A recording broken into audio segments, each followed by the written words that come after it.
Good morning, everyone. We are starting our Commission on Police Practices special meeting and community hearing.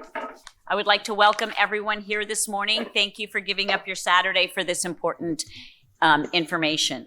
So I just want everyone to know, if you're watching online, we have time certain of 12:30 for our community hearing to start. So if you want to come in person or comment online, please note that we will definitely start the community hearing by 12:30. Okay, now I would like to start the roll call with our Executive Director, Mr. Paul Parker. Chair Gloria Tran. First Vice Chair Dennis Brown. Second Vice Chair Doug Case. Octavio Aguilar. John Armentrout. Bonnie Benitez. Alec Byer. Cheryl Canson. Stephen Chatsky. Lupe Diaz. Jessica Dockstader. Armando Flores. Christina Griffith Jones. Dwayne Harvey. Brandon Hilpert. Clovis Honore. James Justice. Dan Lawton. Daniel Mendoza. Darlene Momot. Viviana Ortega. Monty Robinson. Gonzalo Rocha Vasquez. Ada Rodriguez. We have a quorum. Thank you, Executive Director Parker. All right, now we're going to go into closed session to hear some cases. So if we can please shut down, and if you have not signed a confidentiality agreement, I will please ask that you leave the room, please. Thank you. We will take a moment for that to happen, and then we'll start right away. Thank you. Oh, pardon me. We have our outside counsel, Mr. Bennett, to read us into closed session. Thank you, Chair. There will be a recommended closed session pursuant to Government Code Section 54-957 to discuss cases that are confidential under Penal Code Sections 832.5 through 832.8. That would be the recommendation. Thank you, Mr. Bennett. I apologize. All right, so now we're going to closed session.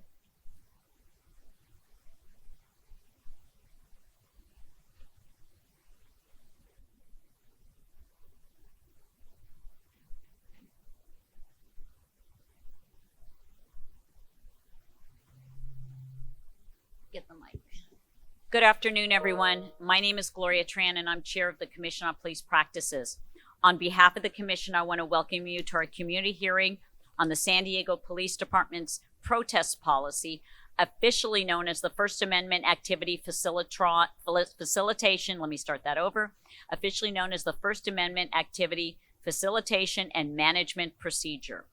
The review of this policy has been ongoing for years, led by Commissioner Brandon Hilpert. The purpose of this community hearing is to share information about the so-called protest policy and recommendations to change it, and to hear public testimony regarding the practice. The Commission will not respond to the testimony shared at this meeting. We will listen. Each speaker will have 3 minutes. The expectation is that everyone will speak respectfully. We now turn it over to Commissioner Brandon Hilpert to give us some background on this policy. Commissioner?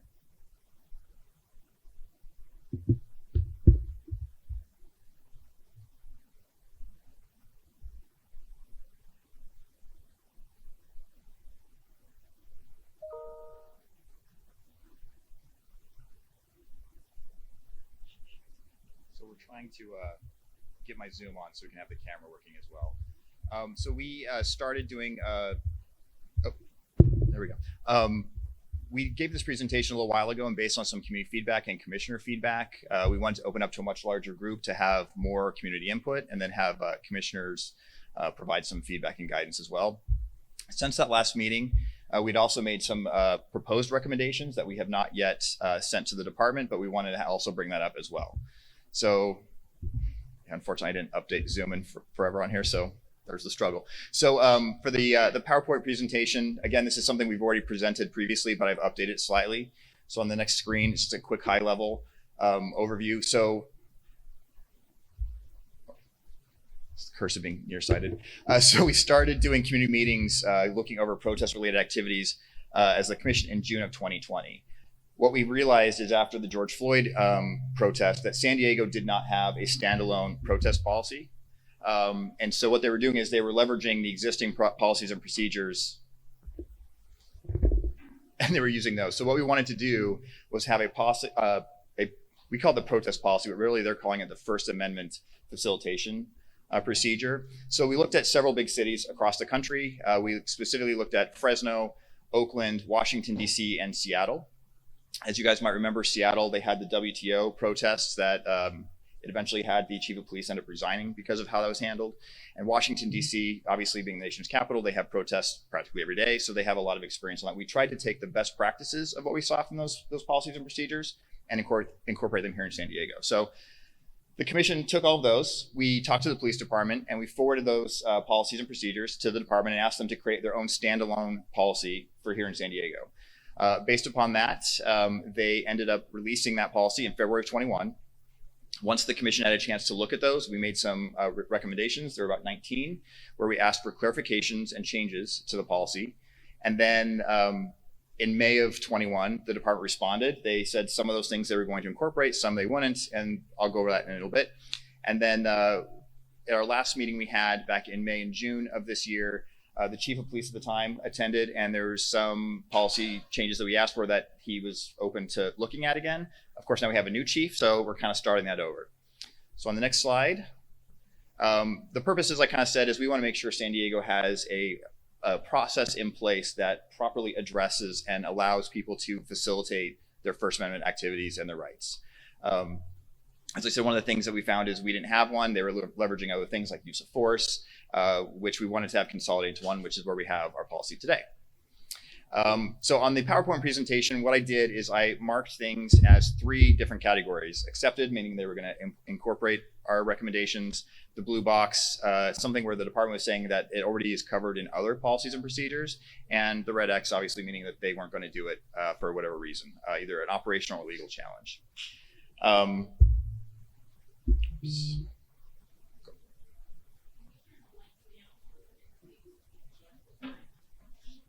Slow down.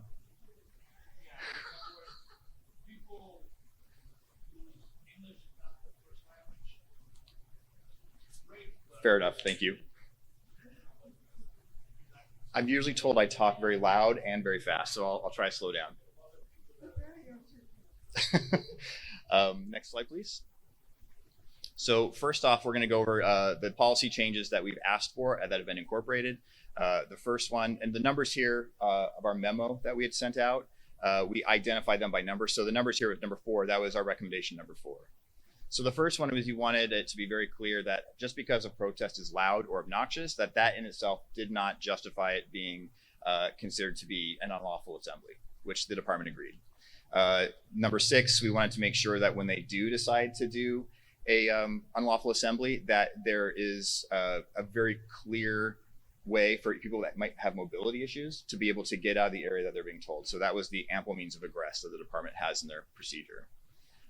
The other thing we did ask for, because the department did not have it initially, was we wanted other options for non-English speakers, but actually English and Spanish speakers. One of the things we specifically called for is we wanted to have some kind of signage for people who might be hard of hearing. And the department said they would agree to that, and they're adding signage to protest-related events when they try to do that. This one was a little bit more complicated, but one of the things says that when they have a protest, and say, for example, they use OC spray, chemical spray, pepper spray, we wanted to make sure that EMS providers had the proper material on hand to be able to decontaminate people that might have been sprayed. So current SDPD procedure requires that happens within 30 minutes. The department basically said that they don't have authority over the fire department, which is true, but that they would work to add that information to ensure that the planning happens with the fire department and EMS providers. Next slide, please. This one is where sometimes what we wanted to do was actually have policy reiterated, not necessarily duplicated, but other policies and procedures will reference other policies. We wanted them to do that here. The department at the time was a little bit hesitant because they don't want to have it in too many spots. We feel, or at least Chair? at the time, that People online can't hear us. If we can take a couple moments to figure out technical difficulties. Please pause, Commissioner Hilbert.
Testing, can people online hear us? Please send a question if you can.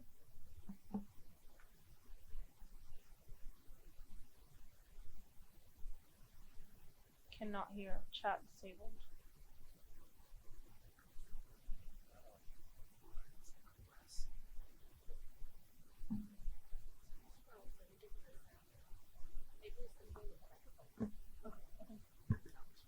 Great, thank you. Chair, we can continue. Commissioner Hilbert, please continue. Again, we thank you for the patience. all right. So where I was going with this, I'll go back a step. Where it says recommendations already exist. Initially, the police department did not want to replicate an already existing policy in a new policy. We, I think, as a commission, didn't really feel that was a great idea. Obviously, things like use of chemical spray, things like that, we felt, especially in a protest, it probably makes sense to bring that up again. So the first one we had is we wanted to make sure that existing guidelines, pre-protest planning and event organizers, that piece is worked on. Again, all these links were in our agenda. So you have the existing SDPD policy and procedure, and then you have what our initial recommendations were, the department's responses, and then we also had a link, which I'll go over in a little bit, of what our proposed recommendations for additional changes were. So I'm not going to go over all these because I know we all have it, but on the next slide, the ones I think that are probably the most important are really the ones that the department did not want to implement. But for dispersal orders, that's one I think is worth pointing out. We wanted to make sure that in this case that we wanted to refer to 1.49, which is the body camera policy, that we want to make sure that officers refrain from recording people. So this is an interesting story because we wanted to look at initially making sure officers recorded everything. And based upon community feedback, we actually heard a different perspective that also makes sense, is if there's a peaceful protest, there's really no need to record it. And you don't want the officers recording stuff that could potentially be used later. So we modified that a little bit. And so there's kind of a fine line of when do you start recording versus when you don't. I think that's where we're trying to thread that needle. And I think right now we're at a decent spot. So basically the department, when they get ready to do a dispersal order, that's when they're going to start turning their cameras on, which I think is probably a fair thing. One of the things we wanted to see is, well, what raised the point of getting that to be an unlawful assembly? So we kind of wanted the cameras to be able to show a little bit of like maybe the community is getting a little rowdy, what started that. I think we could probably have a conversation about that a little bit later, but that was one of the areas we were going to be. Again, the next one, 6B, was one of the body cameras on to record the dispersal order. I also had proposed, in addition to the officer who's recording it or making the dispersal order, if you have an officer perhaps in the back of the crowd, have their camera on as well, so you can make sure that everyone in that crowd can hear those dispersal orders before they start to try to clear out, a protest. 6C is something, and this is another one of our re-recommendations. I felt the policy was a little bit confusing because it references two different things. It references California state law, And then it also references what they want to do here in San Diego. And San Diego's rule is a little bit more strict than California law, but the policy says either's fine. And we're like, well, it can't really be either. If you're going to be the more strict San Diego Police Department rule, it should be that one. Because it does say officers can use any words they want, but it also says these are the specific words you need to use. So we wanted to have some clarity and I don't know, I guess just have one, not both in there. The last one there, we had proposed having dispersal orders given at least 3 times and hopefully spaced out by a minute. The department's pushback on that was it really depends on what kind of a protest it is. Sometimes they can do that, other times they can't. And so they will basically look at every instance in its own entirety to figure out how to move forward. Next slide. OC spray, that's something that, I mean, we've kind of seen in various different things. We wanted to make sure that OC spray is used in appropriate circumstances. So the point I raised at a previous meeting, if you remember the UC Davis protest, you had a bunch of students that were sitting down and they had their arms interlocked, and you had a UC police officer that basically just walked up and down and just sprayed all these guys that were sitting down. UC ended up paying out quite a settlement, but we want to make sure something like that doesn't happen here in San Diego. So we wanted to have more information about restating the existing policy. So it's very clear that during a protest, if someone's just passively resisting, that is not an appropriate time to use OC spray on people. Specialty munitions, this is something I'm guessing will probably come up as a topic. We want to kind of tighten that a little bit, especially have information on when and how specialty munitions, rubber bullets, for example, can be used. Flex cuffs. So when people are being arrested or detained, we wanted to kind of modify that a little bit to basically say that if flex cuffs happen to get tightened, because they're basically like a zip cord, we had initially proposed that, you know, an officer can use a Sharpie and mark it, and then if that mark's no longer there, you can see that those flex cuffs have tightened too much. The department initially said, we already have that in our handcuffing policy, so we don't need to add anything else. So that's something we might want to bring up. The other thing we had proposed was an officer would write their ID number on those flex cuffs so you could see who was detained by which officer. The body worn camera stuff, we had actually proposed doing a new category specifically for demonstrations or protests. Currently, well, I would say currently, this is as of March of 21, there's only one category for the body camera retention schedule. That was for civil unrest, and we wanted to kind of expand that a little bit, make that more clear. And then lastly, kind of what I was talking about before, of, you know, we want to make sure that when BWC is being recorded, that information isn't being used in inappropriate ways. So we wanted a procedure to explicitly state that officers should refrain from filming lawful activities. Next slide. One of the other things we've seen sometimes in our complaints and sometimes what community members have shared is that officers will try to prevent people from recording protests, arrests, etc. So we wanted that to be clarified. The other issue that we had that also comes up frequently is we want to make sure that officers cannot obstruct their name, badge, ID numbers. There is a current policy that during certain circumstances, officers can just give an ID number and not their name. We had, for number 17, we wanted them to reconsider that. Next slide. And this one's kind of like the bike team related issues that we've heard. So addressing civil disobedient response using bikes, sometimes as barriers. The department's response was, you know, using bicycles is kind of similar to using a baton to push people back. I think that's, we could argue multiple things on that, but I think many people obviously see if you have people that are using bikes and they create a circle and they use those to push back, that's really not the most helpful way to deal with, you know, even perhaps unruly crowds. So I'm not going to read all of these, but again, these are all on our website and it's in our agenda as well. Rejected recommendations. I'll start off on this one by saying one of the things that we wanted to do is a lot of the responses we heard back from the police department was there's no case law or there's no current established best practices that say this is the right thing to do. We feel San Diego should be the first in the country, perhaps, to start new things. So just because there isn't case law or there isn't already another department doing it doesn't mean we can't try to do things that are proactive and in the best enforcement, you know, the law enforcement safety, community safety, all of that. So reasonable time is referenced several times within the policy and procedure.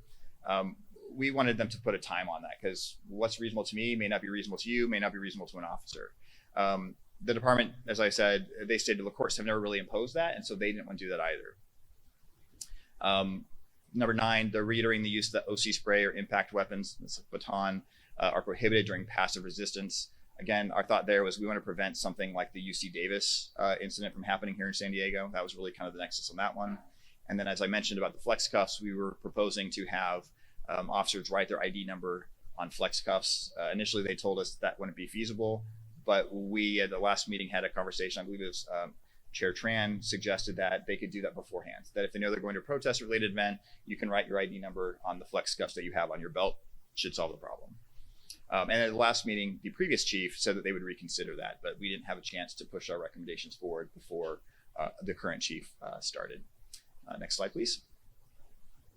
This one, we've actually made some recommendations. We'll get to that in a second.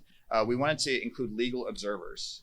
So there's a section in the current procedure that talks about media, but we want to also have legal observers there as well. So that's in our proposed recommendations we'll get to.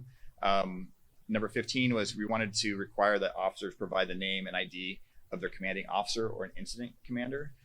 The department pushed back on that one, saying that that changes frequently during a highly fluid protest-related activity, so that may not be easy. Their response was if there's a complaint, IA can take care of it and find out who was the person of record at that time. We can discuss if that's something that we feel is appropriate or not. This one initially, I think I was the one that pushed this forward, is during mutual aid, San Diego Police can have other agencies like the Sheriff's Department come in and assist. So what we wanted is we wanted those other agencies to follow SDPD procedures when they're working in San Diego. Doing a little further research on that, the way the law works and existing procedure under mutual aid, because San Diego Police can't discipline, say, for example, a sheriff's officer or a sheriff's deputy, they can't force SDPD procedures on an outside agency. So that one wouldn't work. But that was one of our initial recommendations. All right, next slide. I think that might be it, actually. Yeah. So after that, and then I think this is probably a good way to open up conversation. If you open up the Word doc that we had, this also went out in our agenda.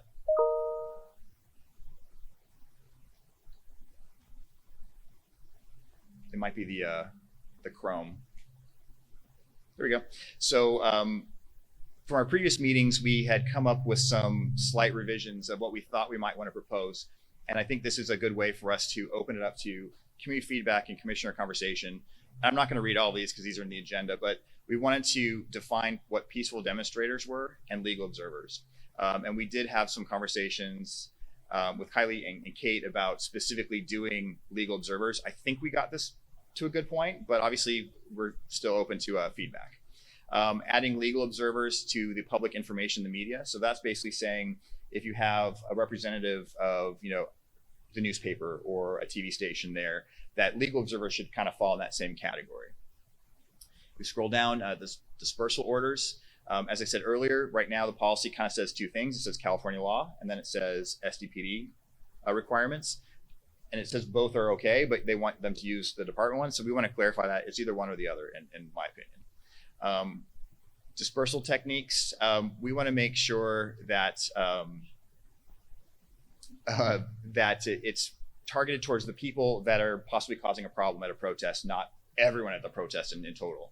So that was something we wanted to clarify with the department and have them work on.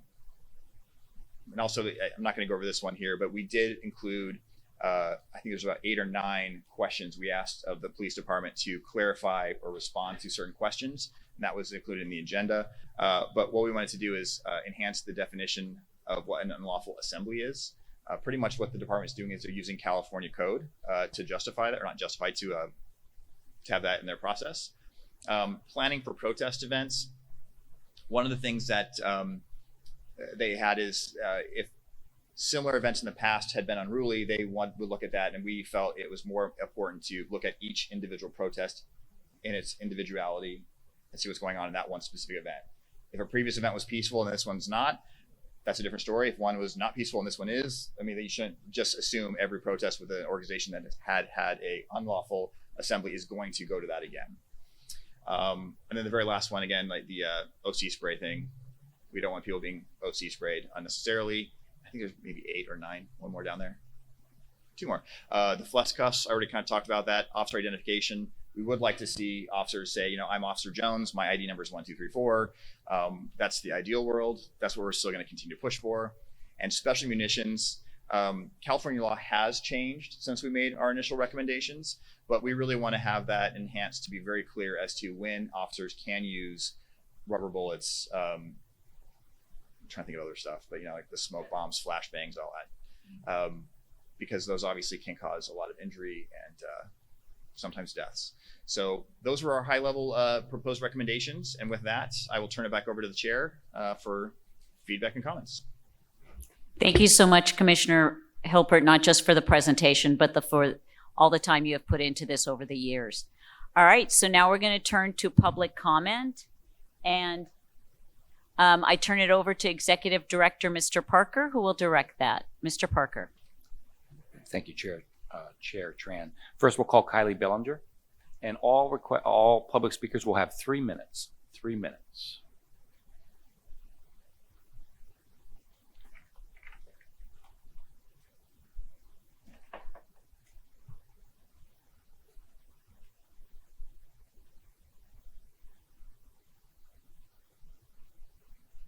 Your time start.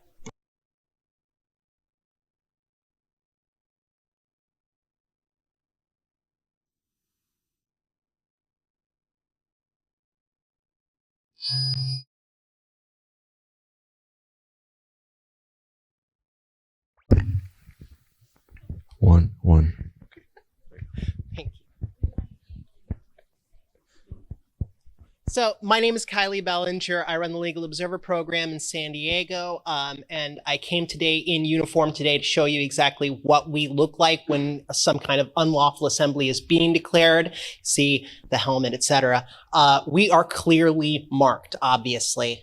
And we should be treated as media because that's effectively what we are. We obviously don't transmit our notes and our data because we're not media, but at the same time, we are collecting information on behalf of the public as officers of the court. Now, what's really important is the officer ID thing. I think that's the biggest thing that I'm going to be talking about today. Without ID and clear ID that we know is connected to the officer and not just some number that gets assigned that day. Without that, there's absolutely no way that demonstrators would have any legal recourse against an officer that breaks policy. My team would not be able to identify them. We are very, very used to officers covering their badges, covering their identification. We see that all the time. We have video evidence, lots of it. And I can't overstate just how dangerous and reckless this is that SDPD, again, is just showing this level of disdain for the community and disrespect by saying we're not even going to identify who we are when we're using force indiscriminately, because that's the whole point of the unlawful assembly, is so they can start using force indiscriminately to clear an area. Use of bikes as weapons. Obviously, these things are not like batons. They are not designed to be weapons. And when they are used, it is an improvised weapon. It's just like using a bar stool. And again, this is just disrespectful because it is these are clearly different things. The bike team in San Diego has always been the most aggressive team at these demonstrations without fail. And you've seen this recently in Gaslamp in the viral video of that one arrest where they didn't even get the right guy. I'm sorry, I had this written down the exact day. On September 25th, 2020, San Diego's bike team attacked legal observer Narelle Manning, an attorney and former California police officer, and the only black legal observer at the time. Miss Manning was attacked by the bike team recklessly and indiscriminately by bike team officers whose body-worn cameras were turned off. And on January the 7th, I similarly told the bike team sergeant about a developing situation which he didn't address, and as a result, multiple felonies ensued. So again, when it comes to the bike team, I do not want them using bikes as weapons. I cannot overstate that. Thank you.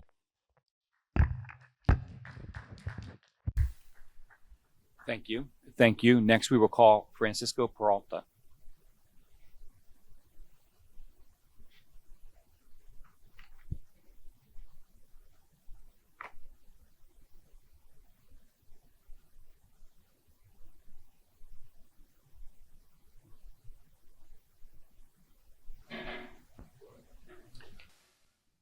Hello, Chair Tran, Commissioners. My name is Francisco Peralta.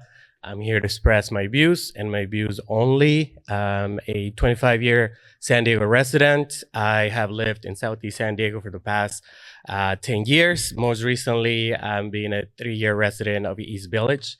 I'm very happy to hear all the work that you're doing. More than anything, I wanted to share that, the last 2 decades, I have participated in rallies as a teenager, as a young adult, as a middle-aged individual, and more than anything, I've been in a wide range of protests ranging from police misconduct, immigrant rights, and labor rights. During all the times that I've been at different rallies, I have observed more than anything some questionable behavior and some questionable actions from law enforcement agencies, especially the ones outside of San Diego, the city of San Diego. I'm very happy that you're doing this work. One of my main concerns was already addressed in one of the already existing recommendations. More than anything, I wanted to mention my last concern is about some of the law enforcement agencies that come to San Diego to collaborate with SDPD. It's very hard for them to be held accountable the way that the current San Diego Commission on Police Practices are doing. So more than anything, I just wanted to voice my concern about that rejected recommendation. I know it is difficult. There's some legal challenges and there's some legal or more than anything, some challenges in how SDPD cooperates with other law enforcement agencies. I understand there's challenges, but more than anything, that should be something that should be reviewed down the road, because it's just not only during protests when SDPD requests mutual assistance from other agencies, it happens in other instances as well. So I just wanted to voice my concern on that issue. Thank you so much. Continue to do the work that you do. Thank you. Thank you. Next, we will call Patricia DeArmond.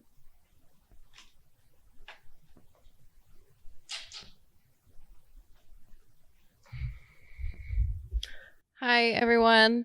I just wanted to say that before my brother was killed by San Diego Police Department, I had never been to a single protest. I never felt any hate or fear towards police or any law enforcement before he was killed.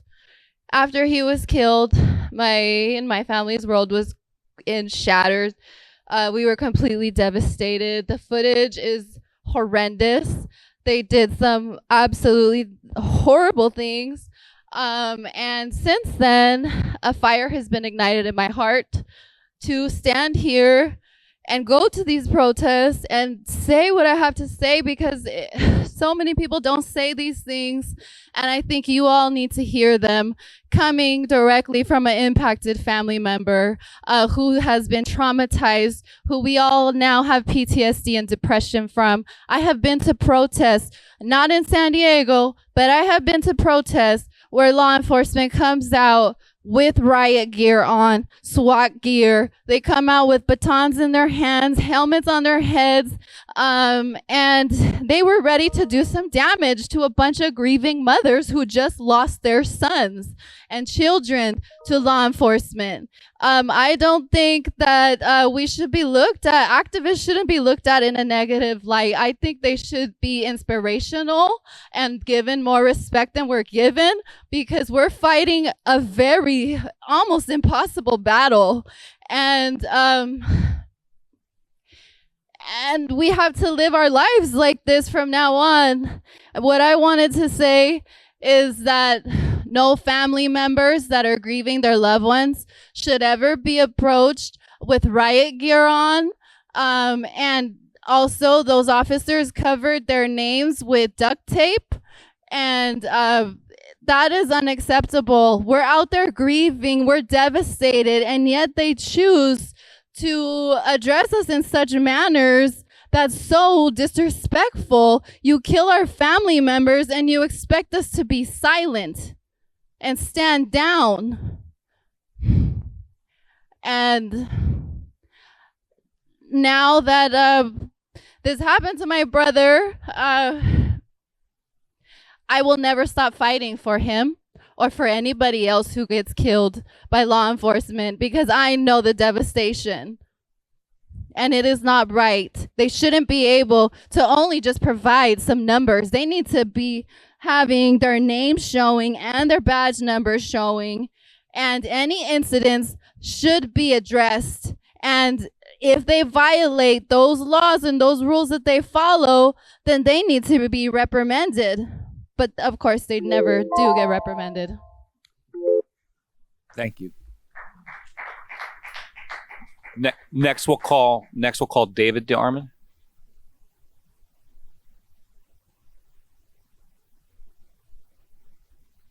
Everyone hear me okay?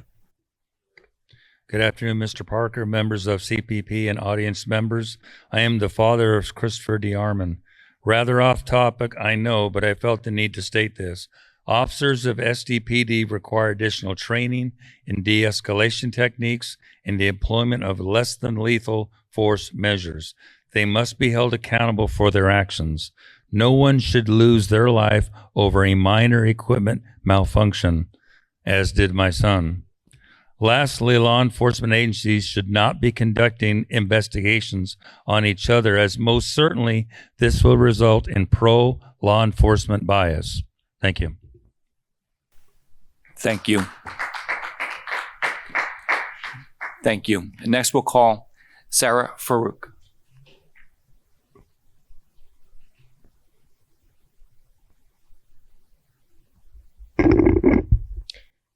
Good afternoon. Can you hear me? Can you all hear me? Okay. Good afternoon, members of the Commission on Police Practices. Appreciate you all for making the time for such an important issue in the San Diego community. My name is Sarah Farouk, and I'm speaking here today in my personal capacity as a representative of the San Diego for Palestine Coalition. Cops showing up in full riot gear and using force as part of their preparation escalates any First Amendment right activity. An example of this was on May 6, 2024, where almost 200 law enforcement members showed up in full riot gear to arrest 65 students who were sleeping at UCSD. They were just sleeping. We know that wasn't SDPD, but that's something that SDPD's current policy allows. We also do understand that SDPD frequently collaborates with the sheriff's office. And so that's another piece of information that we request that the commission looks at, is how the SDPD is collaborating with other agencies that are using police force and lethal force. You all reviewing the protest policies and procedures is critical, and it's important to consider this issue specifically around riot gear, chemical sprays and weapons, and police escalation in general. Many students ended up being harmed and injured as a result of this escalation by police. This is the exact opposite of what public safety means, and it only creates opportunity for harm against our communities. As a coalition who represents several civil rights and community-based organizations, we are requesting that the commission review this part of the protest policy. And specifically also, I know some other community members mentioned the issue around badge numbers showing. A lot of police officers do not collaborate and do not want to work with community members, do not want to make sure that their information is showing. We want to make sure that in order to have accountability, that we are able to access this basic information about police officers so that we can hold them accountable. That is partly why this commission exists in the first place. So we are requesting that you all look into this issue further and you continue your critical work on this. Thank you. Thank you. Next, we'll call Kate Yavendetti. Good afternoon. My name is Kate Yavendetti. I'm with the National Lawyers Guild. We are the people who have the Legal Observer Program. That's a national program nationwide. We've been around doing legal observing nationally and in San Diego for over 30 years. So for the police to say it's just kind of a developing issue about how they're going to deal with this, that's quite absurd. We have both locally and nationally been targeted by police, as Kylie can tell you, and other legal observers can tell you. Let me explain just a minute for those of you who don't know who legal observers are. We are not participants. We are there to observe and record what is going on at a protest or demonstration. Our notes, as Kylie said, our work product. They're confidential. They're attorney work product, and we keep them, and they're not subject to discovery. We have, I personally and others have testified in various cases about what we have seen as legal observers in that kind of activity that we have seen. So sometimes we are witnesses, but we are not there as participants. Even though it's not uncommon for us to be targeted. I personally have had police officers come up to me and tear notes out of my hand and take them away from me. I personally have had police officers hit me in the stomach with batons. So this happens to us, even though we are very clearly identified. The second thing that I would like to comment about, because I think maybe many of you don't know this, the history in San Diego of keeping what used to be called the Red Book on activists. And that's why it's very concerning that we do not want videos taken of all the participants in demonstrations and kept, because historically the police department has maintained what they call the Red Book on activists, and have again targeted activists, including, I must admit, legal observers. Now that's illegal, and we got them years ago through litigation and through a lot of work to not do that. But I personally have seen that Red Book when I was at the police department talking with them a number of years ago about demonstrations way back, well, like in 2010, when we were doing demonstrations. So it would not at all surprise me that that is still going on, and they are still recording. What they were doing is they were following. I mean, I've had police officers drive up and down my street when they knew I was a legal observer. So people need to know that there is a history. I also want to say, yes, everything the CPP has done is really good, and thank you. Thank you, Kate. Thank you. Next, we will call David Emerson Stotler.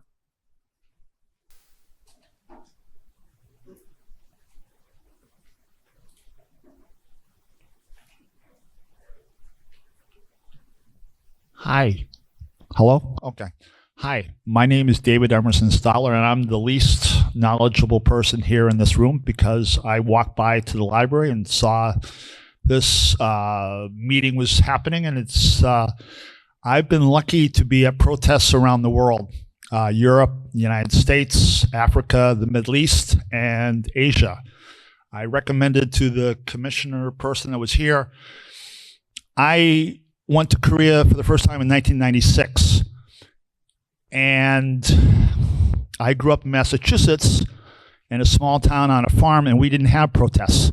So I observed the protests in Korea, to the point where on one situation, the police were right here, and the protesters were right here, and I was right here in between them. It's very interesting. I would recommend that you study Korea and how they handle protests, because I know you're studying around the United States, and we're lucky we have a lot more freedom here, but some places, specifically Korea, maybe Turkey, and in Europe, they have more experience and they handle protests a little bit differently. You might be able to learn something from them, especially in Korea. Thank you very much for your time. You're doing a great job. Thank you. Thank you. Next, Tasha Williamson.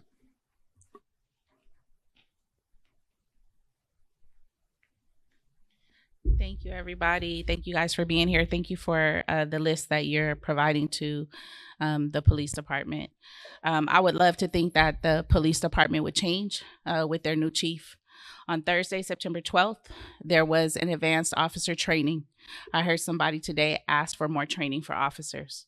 During this training, Sergeant Clay was inappropriate. He had inappropriate behavior, and his subordinates and his peers laughed. They were not engaged in some parts of that training. We continuously ask for officer training, continuously. And now we know that they don't take it serious. And so I'm going to ask you all to be real tough about what you recommend to SDPD, because these officers were grossly inappropriate. Sergeant Clay said that he does not respect every citizen's complaint. So I filed one against him yesterday. This is what we deal with. This is why we protest. And the reason why they don't show their names is because we protested the homes of officers, the blocks, peacefully, silently, because we wanted to send them a message that just like you know where we live, we know where you live. And if you act up on our block, we will walk yours. And that is exactly what we did. There was no disruption. There was no arrest. There was no pepper spray. It was an idea that you need to be scared to harm people that live in my community that look like me, because we will show up time and time again. And we will not hurt you or harm you or disrupt your family. We will just walk. We're exercising on your block, 150 strong. And that's what we did. And that seems to work, because guess what? Some policies changed in La Mesa.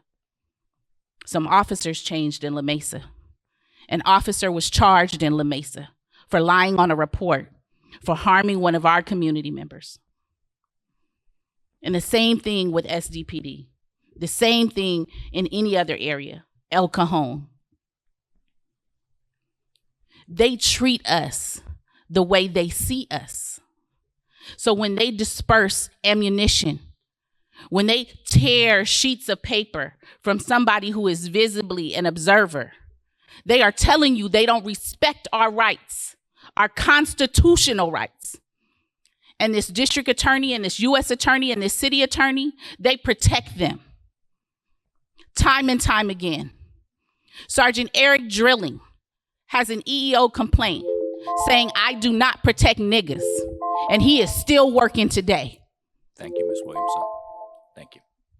So please dig deep and make sure that when you talk about SDPD and you make recommendations, you make them hard.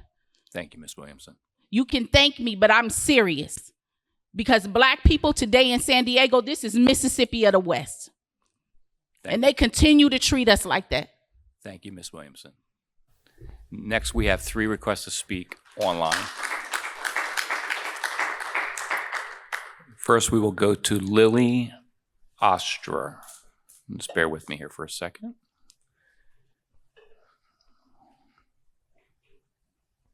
Lily Ostra. Hello, can you hear me? We can hear you. Okay, thank you very much. My name is Lily Oster. I am a resident of San Diego, and I'm also a member of Jewish Voice for Peace San Diego. We have participated in and helped organize protests over the past several years here in San Diego. I would like to thank the Commission for the important work that you're doing to hold the police department accountable and ensure proper procedure going forward. I'm pretty concerned about some of the rejected proposals that were put forth to the police department. I think a couple of them have been addressed already, and I would like to highlight a few. Sorry, I see some people shaking their heads. Can you hear me, or are there technical difficulties? You're pretty low volume. Can I ask you just to hold on 1 second while we try to address your volume issue? I apologize, ma'am.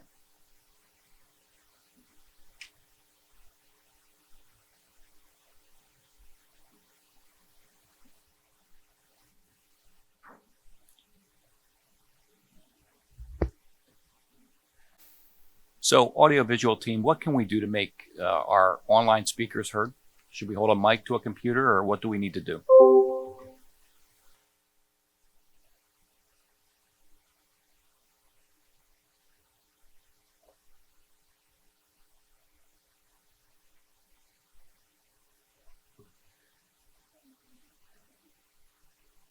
Lily Oster, can you try one more time? Let's see if we can hear you this time.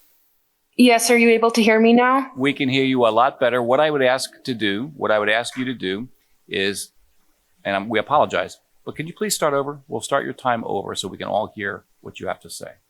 Yes, sure, no problem. Thank you very much. Thank you for the opportunity to participate in this meeting, and thank you to the Commission on Police Practices for the extremely important work that you're doing. I am a San Diego resident and a member of Jewish Voice for Peace San Diego. We have been participating in and helping to organize protests here in San Diego for the past several years.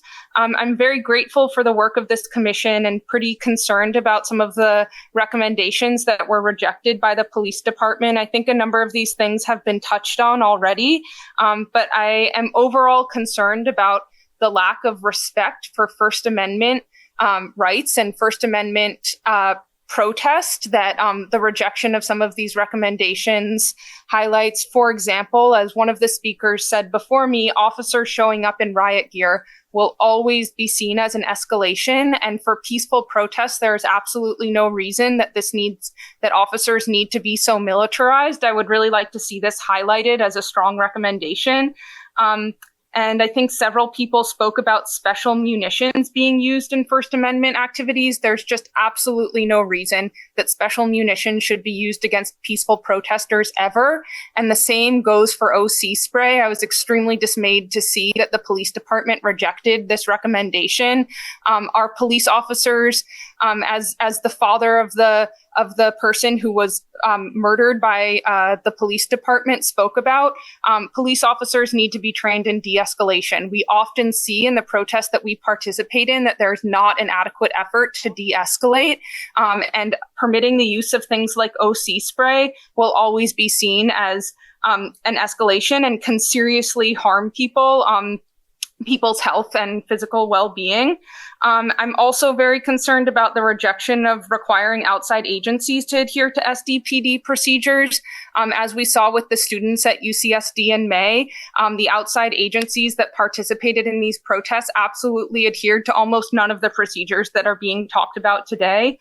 And I think overall, one of the messages that needs to come through is that we expect our police officers to respect our communities. And that includes things like officers identifying themselves, giving people reasonable time to disperse, and treating us as what we are, which is peaceful protesters that are engaging in First Amendment protected activities. And so I think that I appreciate the work of this commission and hope that you will continue to push the police department, especially on the really important recommendations that have thus far been rejected. Thank you. Next, we will go to Dr. Darwin Fishman. Dr. Fishman. Good afternoon. Thank you, Darwin, he, him, his, Racial Justice Coalition of San Diego. Thank you, Commission on Police Practices, for having this and opening it up to the public and continuing to address really important key issues. Thank you, Brandon, for your work. It's clear that you are getting sincere community input, and also that you're taking on the police and obviously hitting roadblocks with them. And of course, my experience, the old CRB, I'm familiar with this, as well as someone that goes to a lot of demos, a lot of protests. What I would say, especially given what folks have shared, and we know that outside agency law enforcement come in for demos, and that's also when we get some of the worst abuse. I would encourage CPP to find some way, of course, if you can't enforce the San Diego regulations and policies, to at least monitor it and keep track. And there should be some way to actually, if those are being frequently broken, a way of not having those outside agencies included, that's actually really critical. And we've seen this consistently with outside law enforcement when they come in, not having names shown, also more likely to use force. May 6th, of course, is one of the worst examples of that with UC San Diego. And I worry that actually it's strategic part of San Diego Police Department that they know that, and they utilize other law enforcement agencies to do things that they know that they can't get away with, that they'll be there just that one time, and that there isn't the civilian oversight of it. I would also recommend that you even play a more active role Randy, we have the T-shirts. Have a visible presence, some way of monitoring it. I've certainly done that before when I was on the old CRV. You can assign folks to go to demos and again, have a part about what the rules and regulations are and monitoring them. And the other part of this too, that I want to make sure doesn't get lost track of, is you have also where you have protests and counter protests. I've also seen parts where clearly law enforcement has a bias towards one side and will allow, for example, things like counter protesters to get away with whatever they want and sit idly by. And also the same with district attorney, only charge one side for violations for non-peaceful protests. That has to be included in this work and part of how you develop the policy and what CPP will look at and evaluate. All right. Thank you. Thank you. Next, we will go to, it looks like our last request to speak, Janine Arakat. Hi, good afternoon. My name is Janine. I'm a representative and a member of the Palestinian Youth Movement here in San Diego. And first, I wanted to thank you all for the intentionality that's gone into this process thus far. Really appreciate the work of the commission for really going through all of these points and presenting it to the public. Like so many people who have spoken here today, I really wanted to uplift the importance during our protests for de-escalation. Really have concerns in this policy around allowing for SDPD to show up in full riot gear and using force. And really, we've seen here in San Diego, and if we look at other cities, how detrimental it is when police show up in full riot gear. We see it even with the sheriff's department, that we on May 6th on campus at UCSD. Again, I know there's a difference between the sheriff's office, but SDPD really has an opportunity to set the precedent of de-escalation. And a key part of that is making sure that police do not show up in full riot gear and do not use any munitions while people are practicing their First Amendment right. I really also wanted to mention on the concern around in the policy around law enforcement targeting one or two people. Again, all of these situations can take people simply exercising their First Amendment right to people getting injured, getting harmed. Again, the use of chemical sprays and weapons, and just generally, including when badge numbers aren't shown. All these contribute to an atmosphere that is unsafe for people practicing their First Amendment rights. So I would really urge the commission to look into more around removing the clause of the full riot gear, the munitions, and also ensuring that badge numbers are shown. And thank you all for your time. And thank you. Chair Tran, that is the last person that has requested to speak. Thank you. Thank you. Thank you, Executive Director Parker. It's on. It's not working. Thank you. Thank you. Thank you, Executive Director Parker, and thank you to all the community members who came out to share their experiences. I'd like to open it up now to any commissioner comments. So if you would raise your hand.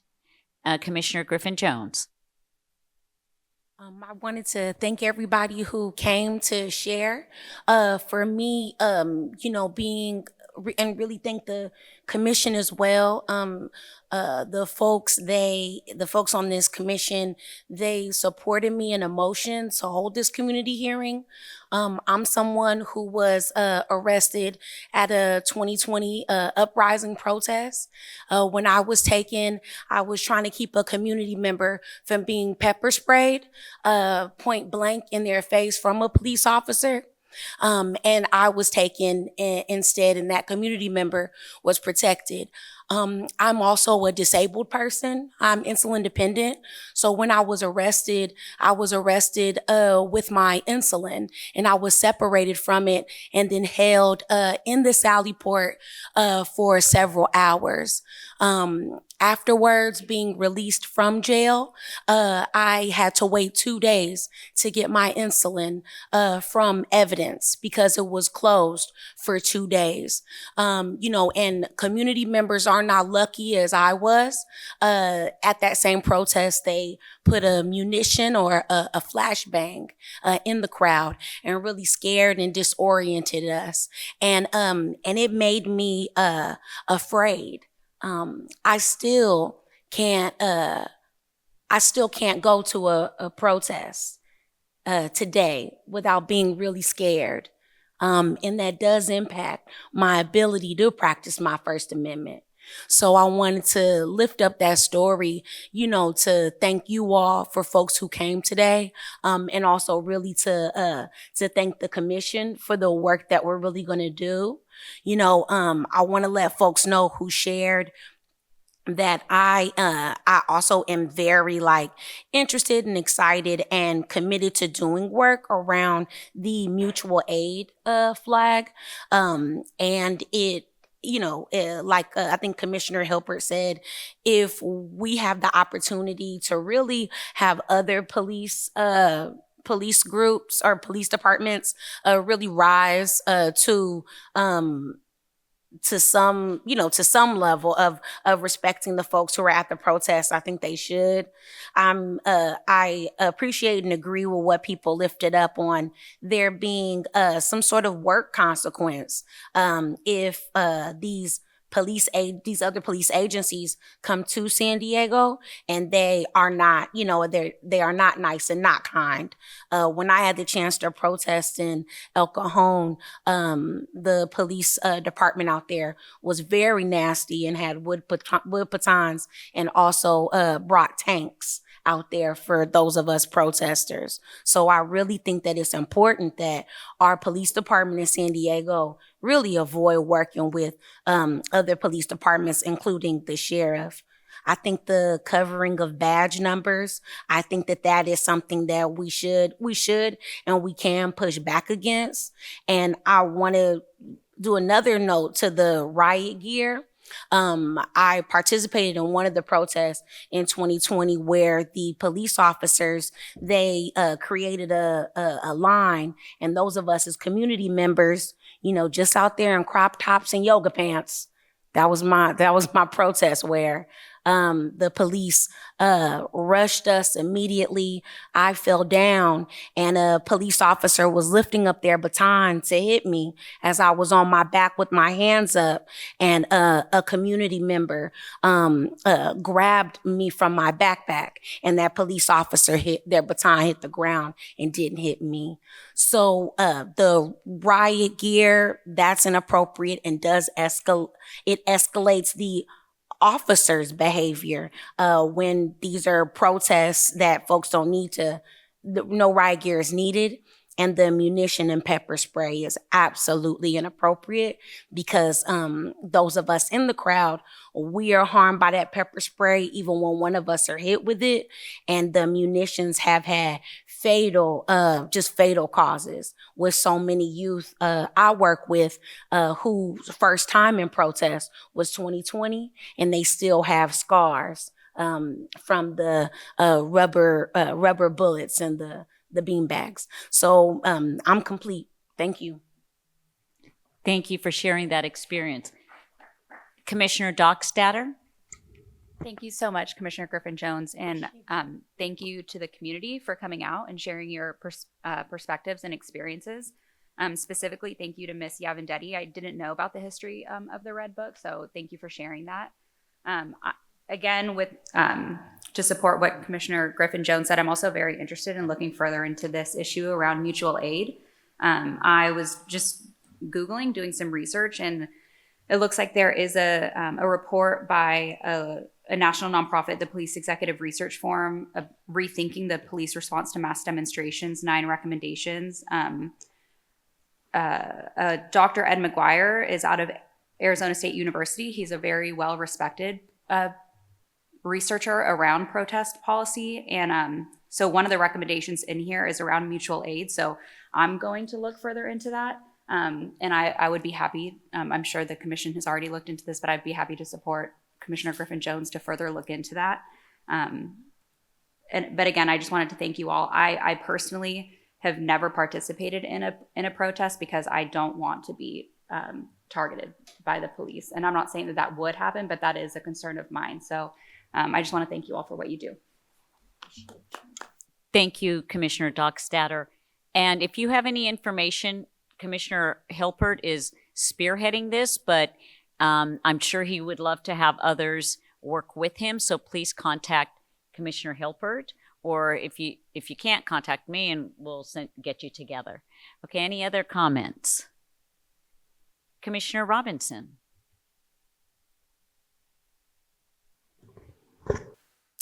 I just want to say thank you for the community coming out. This is really important work, and thank you, commissioners.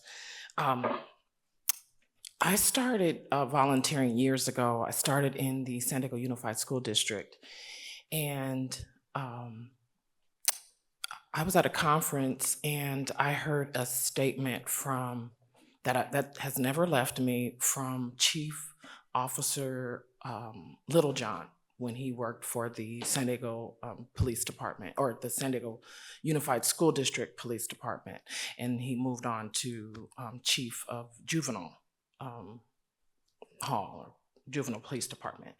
And one thing he said that stuck with me is, when they change what our job is, you'll get different results.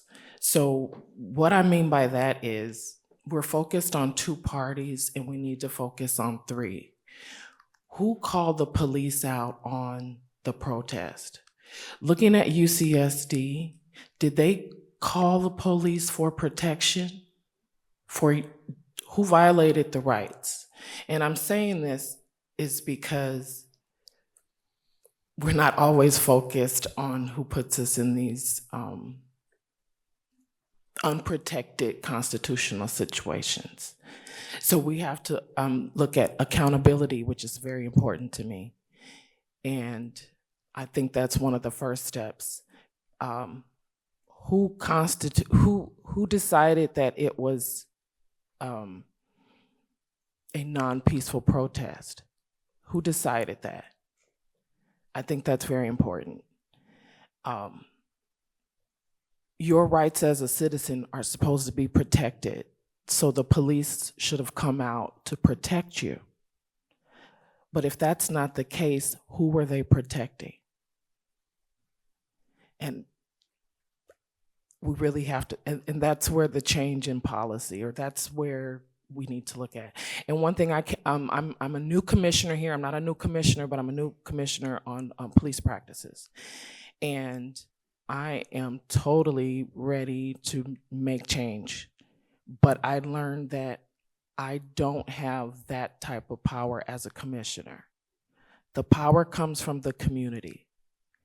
So in order for me to be the best commissioner on the commissioner police practice, I need your support in bringing forward claims, in the sense that if you feel that you were violated, your constitutional rights were violated, the only way we as a commission can help you is for you to make that claim. And I understand people are looking back at me saying, we've made a claim, we've done that. I have been a squeaky wheel in this city, and I have made plenty of policy change, simply because I just don't take no for an answer. And I'm not gonna take no for an answer on this. I think we all wanna feel safe, we all wanna be safe, we all want to live freely and operate with our constitutional rights intact in everything that we do. So we have to work together as a community. But I think we need to look at who is being protected in these very violent situations. That's pretty much all I could say. Oh no, that's not true. Two rejected recommendations that I think we all have a problem with, and that is just me going back to school, middle school, clearing a hallway in 3 minutes, I think that's close to impossible. I think that's creating a hostile environment. I don't even see how that's possible, clearing any area in 3 minutes. So I think that is something stated it was rejected, but accountability, covering badges. Why would anyone want to cover a badge if they were protecting our constitutional rights? So we have to work on our piece in making sure that we make the officers accountable into that capacity, and then we have to depend on you as well, is that you have to keep doing your part so we can do our part. I thank you. Thank you for your time. Thank you, Commissioner Robinson. Commissioner Mendoza. Well, just based on community feedback, is this on? Can you hear me? Based on community feedback, it seems like there's this trend of the police showing up with riot gear to peaceful protests. I'm interested in hearing if the commission is willing to add a new recommendation, specifically, addressing that issue. I understand the police may respond and say they're, trying to prevent or they're being cautious, whatever, but that seems to be like an issue with SCPD protests. So just curious what commissioners think, if you'd be willing to add a very specific recommendation about that. This is not a meeting where we can actually take action. This is the first step, listening, and it's not agendized. However, Commissioner Hilpert is taking notes and will update those recommendations based on community input, based on commissioner input. We have yet to vote, so I know that he's taking notes, and he just nodded that, yeah, he has made note of that. So we can't take any action today. It's a listening session, which I'll clarify at the end, but thank you, that's very important. Commissioner, before I get to Commissioner Griffin-Jones, is there anyone else? Because I want everyone to have a chance to speak. Okay, Commissioner Griffin-Jones. Thank you. I also wanted to thank the community for lifting up what they said about protesters being filmed and stuff, and just it being something I think that's important for us to try to really get to like the meat of that, because of the consequences of being a protester who's recorded. During the El Cajon protests, some organizers were recorded and faced retaliation at work. But it wasn't through police recording, but it was because they were filmed on the news. And thinking about what does it, how long are these recordings being held on to all of us? And myself, as well as other organizers, after the 2020 protests, we were retaliated against by police officers that we didn't recognize, driving past our homes and stuff like that. So I would like to add something within the policy, that speaks to some sort of accountability for officers who were seen at a protest. A protester is there, and then that protester receiving kind of irregular, retaliation. So something that prohibits retaliation of those protesters. Any other commissioner comments? Commissioner Justice.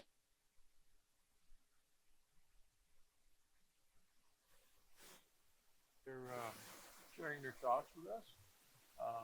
Very, very helpful for us, I think. So thanks again. Thank you, Commissioner Justice. Anybody else? Okay. So the Commission on Police Practices thanks everyone who came to share their testimony, including the commissioners who shared their personal stories. Today's community hearing was an important step to get community input as we review the Police Department's First Amendment Activity Facilitation and Management Procedure, better known as the protest policy. At our upcoming meetings, we will review those recommendations with the eventual goal of making thoughtful recommendations to the chief. Of course, we will publicly share any recommendations we present to the department. This adjourns today's community meeting. We still have a little bit more business. You're welcome to stay, but the community hearing itself has ended. So thank you again for spending your time with us. No, don't stay. We're not done yet. Okay. So as we wrap up, I want to share, because I got asked about minutes. Today is a special meeting, which means we just have specific topics, and we pass this by our legal counsel to be sure we're Brown Act compliant. Our 3 topics today were the case review, the community hearing, and now we have one more topic that we're going to take up as soon as the room settles down a little bit, which is the standing committees. We may end well before our time, and I know if you have to leave, please go ahead and go. And I'm glad you came. All right, so we're going to go ahead and continue. Mr. Parker, are we ready to continue? Sure. Yes? Yes. Okay, so the last topic on our special meeting today is forming standing committees. And the reason we have not done this yet is because we didn't have the staff to support it. Once we form a standing committee as opposed to an ad hoc committee, and I will let my friend here, he needs to leave in a minute, but tell me if I'm saying misspeaking. When it's an official standing committee, as per our bylaws, we have to notice it per the Brown Act. That's 72 hours ahead of time, put an agenda out. It has to be for the public to come, and then we have to put out minutes. We did not have the staff to do that until recently, and we appreciate Mr. Parker moving along on the hiring process to enable us to do this. So that is what, we're still in the building process of this commission. We're building a foundation, so we appreciate everyone's patience. We've done the best we can with what we had at the time. So now that we're getting fully up to staff, I wanted to let you know we decided to start with 3 standing committees, kind of piloting it, because then we can see what it needs for staffing, what it means for the commissioners. You also have to meet in person. You cannot meet on Zoom anymore. So that was another issue that kind of held us back a little bit. So this will be a discussion, but we decided to turn the Training and Continuing Education Committee from an ad hoc to a standing, and you will get a chance to vote on this. We also decided the Community Outreach Committee is important, and this is all from feedback from what the commissioners have shared during the various meetings. So we have listened, and the last one is the Rules Committee for now. And then the Executive Committee isn't open to membership. It's the chairs of all the committees and including the cabinet. So per the bylaws, the standing committee chairs shall be appointed by the commission chair to serve a 1-year term. And each standing committee is limited to no more than 7 members. At this point, we can have less, and we know that there's a couple other committees that we will need to form. But again, we're trying to do step by step to not overwhelm everyone. And we want to respect your time as well. So we're working on it. If you have feedback, we're always welcome to hear it. We're a commission. We rule by majority. So, all right. So I would like to share that for the Training and Continuing Education Committee, changing it to an ad hoc committee, it already had chairs. And so out of respect for the work they have done, we asked Commissioner Darlan Malmat to chair that committee, and she accepted since she has done a lot of work. And we appreciate Commissioner Hilpert co-chairing the ad hoc committee, but he's focused on the protest policy and does a group leader for the case review. So he is, we don't want to overwhelm his great leadership. So then for the Community Outreach Committee, we asked Commissioner Ada Rodriguez to chair that committee, and she has agreed. And for the Rules Committee, we asked Commissioner Bonnie Benitez to chair that committee, and she has agreed. The Executive Committee, per the bylaws, is chaired by the chair. Now, these committees meet at least once every quarter. If the chair believes they need to meet more often, they will. And again, it will be a collaboration between the members and the chair will try to figure out a time. Most likely, it might be at the OCPP offices in the conference room, which is, if you haven't been there, it's really nice. It is downtown, but they will validate your parking. So let's start. If you would like to be on the Training and Continuing Education Committee, please raise your hand. Okay, that will be First Vice Chair Brown. And we will ask again when all the other members are here. So this will be an ongoing thing. So if you bear with us, we're doing the best we can.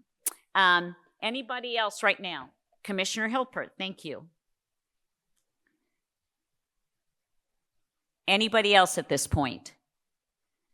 Okay, and Commissioner Aguilar? Great, thank you. And just so you know, Commissioner Malmont was going to attend but had a last-minute family issue. So, anybody else? Okay, Commissioner Chatsky. Okay, unless anyone else really wants to, we have 2 other commissions, and I would like to not duplicate at this point. You can if you want, but because it means more meetings for you, it's up to you. But I'm just kind of sharing my thoughts. This is not gospel. This is my thoughts. Yes, sir. I guess before we start doing other committees, just curious about the policy committee. When do we think that might be up and running? We are going, I'm sorry. Because we have some ad hoc committees looking at that now, we're going to wait till those committees wrap up. And we also have a policy advisor who's phenomenal. I'm sorry? Analyst, my apologies. She always keeps me straight. Do you really? Never mind. Anyway, and he's phenomenal.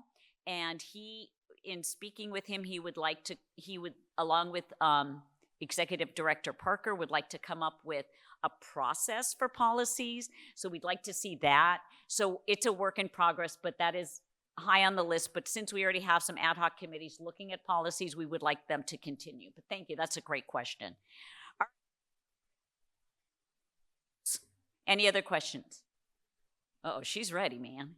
I just see you getting ready. All right, we have the Outreach Committee. Who would like to be on that?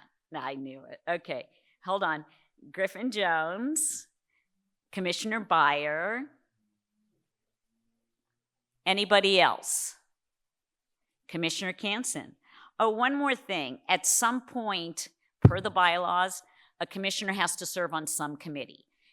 Because we're only doing 3 right now, that's fine. We're building. Anybody else?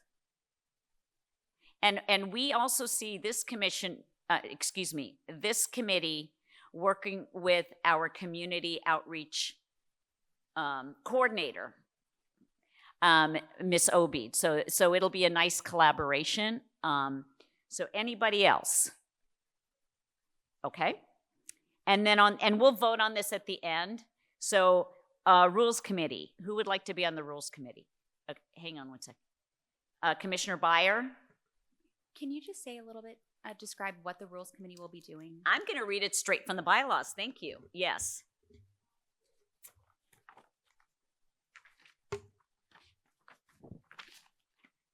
Good question. The Rules Committee shall evaluate recommendations from commission members for amendments to the bylaws, to special rules of order, to standing rules and other operational procedures. The Rules Committee is responsible for ensuring that a proposed amendment does not violate or conflict with any existing provision in these bylaws or any other rules that govern the Commission. The result of the evaluation shall be presented to the Commission, and I would like to suggest that the Rules Committee pass anything by Mr. Bennett, who's always open to that sort of thing. And for example, well, maybe he's not always open, but he does it anyway because he's nice. Anyway. All right. Are you done? No, I'm nice. Okay, he's nice. We all admit he's nice. But for example, the policy procedures that I just told you about from Mr. Burgess and Mr. Parker, Those would have to be drafted, then go through the Rules Committee, and then come to the commission. So the final vote is always the whole commission, even in the ad hoc committees. It's never just the ad hoc committee decides and then it's done. It's always a vote of the commission. So does that help? Oh, you want to be on the Rules Committee? Great. Okay. Doc Statter.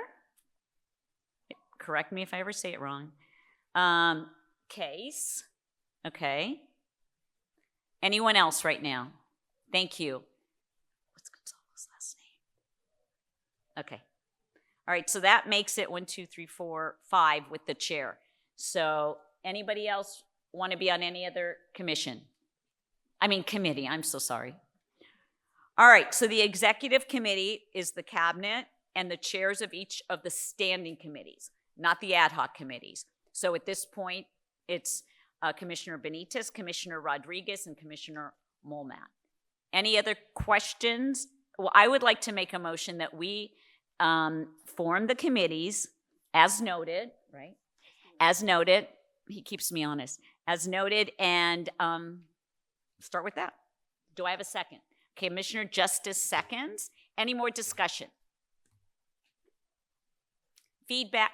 Just so you know, we always welcome feedback.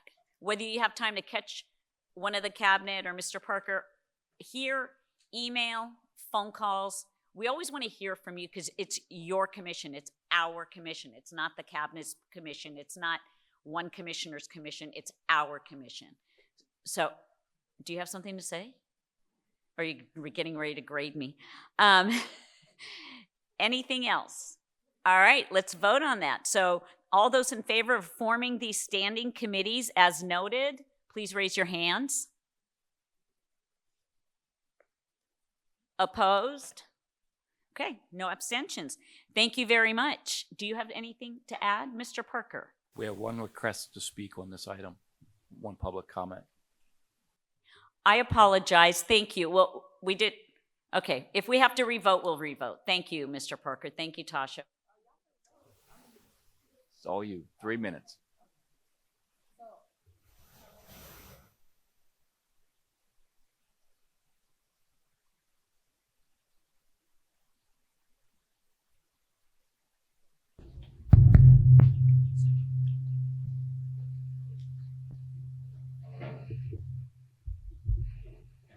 I'm good. Okay, thank you. Thank you again. Thank you for having this meeting on a Saturday. And, thank you for allowing the community to come out.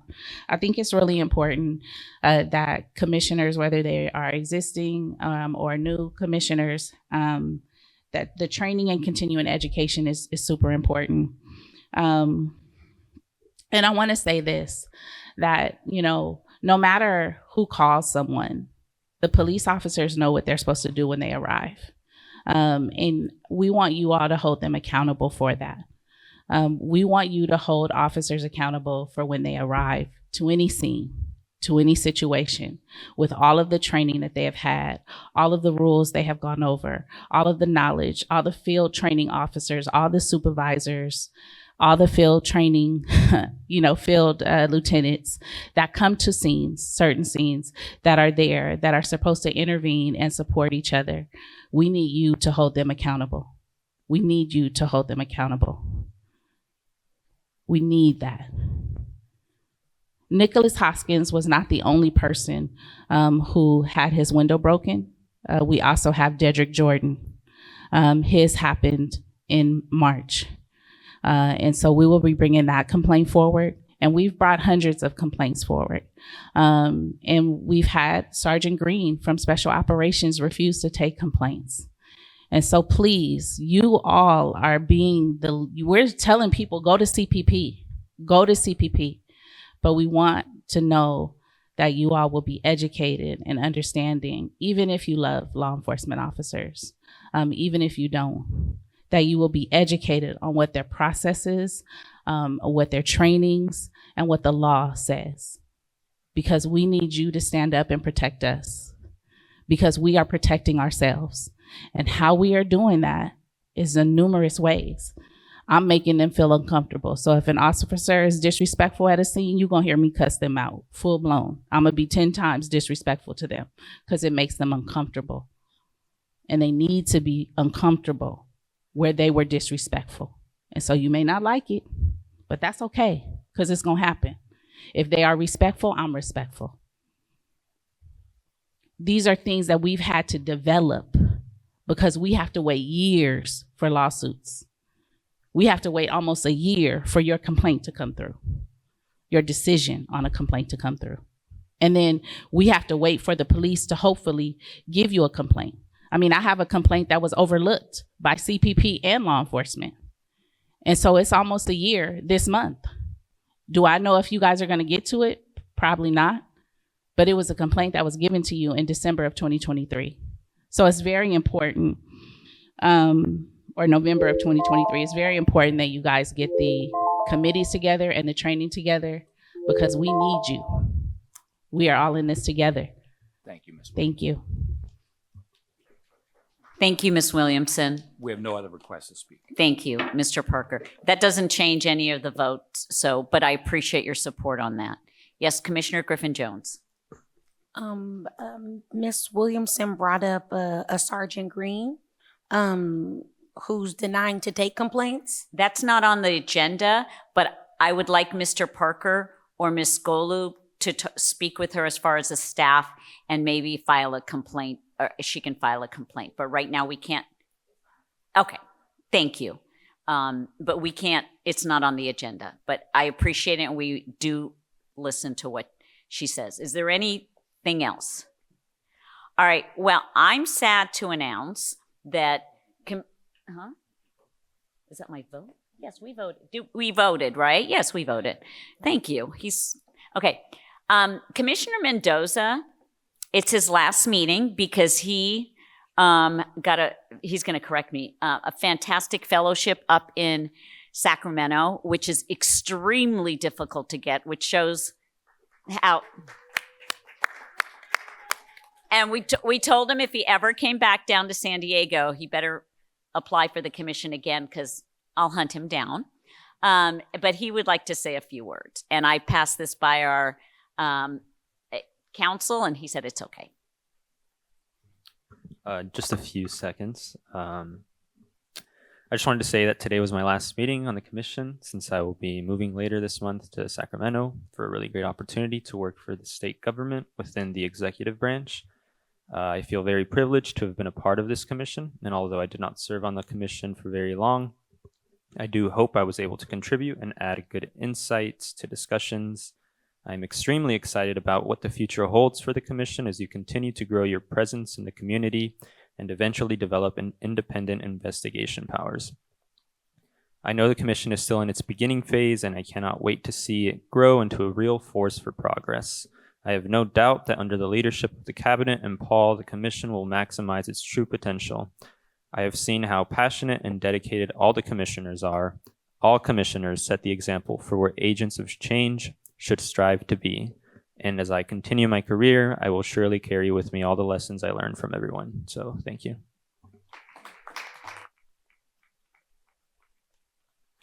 You will be missed. And even though you said it's short time, but you have made a difference just with your voice and with your calm presence and input. So we appreciate you. We're excited. Actually, I'm thrilled for you. And if I'm not around when you run for governor, I'll make sure my children vote for you. So, all right. Well, that concludes this meeting. I appreciate everyone coming out on a Saturday, and I'm thrilled that we can give you some time back to respect your time. As a reminder, there is no meeting on Wednesday. That's why we accomplished the case review, so we don't get behind. So no meeting on Wednesday. You have a free Wednesday night. And our next meeting is not until October 1st. Please mark that down. It was October 2nd, but because it's Rosh Hashanah, we're respecting that. So we moved it to October 1st. We have a quorum, according to our staff, but that is back at Balboa Park. And so I just want to make sure everyone has the right schedule. Okay, this meeting is now adjourned at 2:17. Thank you.